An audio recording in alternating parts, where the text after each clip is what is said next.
ডিসেম্বরে জঙ্গিদের হাতে নিহত হন ২৬ জন পর্যটক। তারপর থেকেই তোলপাড় গোটা দেশ। পরবর্তীতে ভারত এবং পাকিস্তানের সঙ্গে সংঘর্ষ বাধে। সংঘর্ষে পাকিস্তানকে যোগ্য জবাব দেয় ভারতীয় বীর সৈনিকরা। ভারতের সৈনিকদের যোগ্য জবাব দেওয়ার পরেই পাকিস্তান পিছু সরতে বাধ্য হয়। পরবর্তীতে সংঘর্ষ বিরত হয়। তারপরে বীর সৈনিকদের প্রতি শ্রদ্ধার্ঘ্য নিবেদন দেখা যায় গোটা ভারতবর্ষে। এদিকে বাংলার মুখ্যমন্ত্রী মমতা বন্দ্যোপাধ্যায়ের নির্দেশে রাজ্যের বিভিন্ন জায়গায় সৈনিকদের শ্রদ্ধার্ঘ্য নিবেদনের পদযাত্রা করেন তৃণমূলের নেতাকর্মীরা। তার পাশাপাশি রবিবার বিকেল আনুমানিক ৫টা নাগাদ পুরাতন মালদা সদরঘাট এলাকা থেকে শ্রদ্ধার্ঘ্য নিবেদনের মিছিল করল পুরাতন মালদা সহ তৃণমূল কংগ্রেসের তরফ থেকে। এই দিন এই মিছিলে পা মেলান রাজ্যের প্রাক্তন মন্ত্রী তথা ইংলিশ বাজার পৌরসভার চেয়ারম্যান কৃষ্ণেন্দু নারায়ণ চৌধুরী। সঙ্গে ছিলেন জেলা তৃণমূলের চেয়ারপারসন চৈতালি সরকার। এছাড়া উপস্থিত ছিলেন পুরাতন মালদা পৌরসভার চেয়ারম্যান কার্তিক ঘোষ সহ আরও অন্যান্যরা। এদিন পুরাতন মালদা শহর জুড়ে করা হয় মিছিল। পরবর্তীতে বীর সৈনিকদের শ্রদ্ধার্ঘ্য নিবেদনের একটি পথসভাও করেন তারা।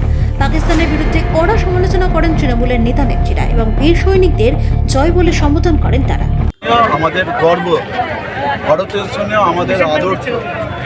আপনারা জানেন যে ঘটনাটা ঘটেছিল পেহেলগাঁয়ে, সেই ঘটনার পরিপ্রেক্ষিতে আমাদের ভারতীয় সৈন্য পাকিস্তানে ঢুকে পাকিস্তানের যে জঙ্গি ঘাঁটিগুলোকে নিধন করেছে, সেখানটা ধুলায় মিশিয়ে দিয়েছে।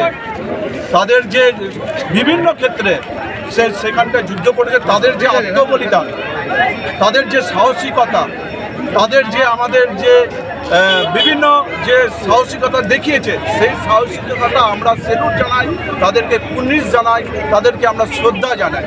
আজকে আমরা পুরাতন মালদা পৌরসভা তথা পুরাতন মালদা শহর তৃণমূল কংগ্রেসের উদ্যোগে আমাদের প্রিয় নেত্রী যিনি মমতা বন্দ্যোপাধ্যায় আমাদের নির্দেশ দিয়েছিলেন যে বিভিন্ন ওয়ার্ডে, বিভিন্ন শহরে, বিভিন্ন ব্লকে, বিভিন্ন আমাদের যে ভারতীয় সৈন্যরা যারা বীরত্ব দেখিয়েছিলেন, যারা সাহসিকতা দেখিয়েছিলেন, যারা তাদের আমরা ভারতীয় ১১০ কোটি মানুষ, ১৪০ কোটি মানুষের স্মরণীয় হয়ে থাকবে তাদের যে বীরত্ব।